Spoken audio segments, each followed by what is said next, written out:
పసుపు తాడు ఒకటే మహాభాగ్యమై బ్రతుకుతుంది పడతి పదే లోకమై. మగని మంచి కోసం పడే ఆర్తిలో సతిని మించగలరా మరే ఆప్తులు.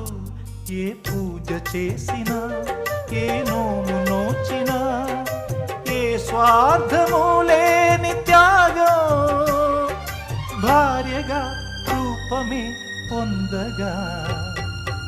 అపురూపమైనదమ్మ ఆడజన్మ, ఆ జన్మకు పరిపూర్ణత ఇల్లాలమ్మా.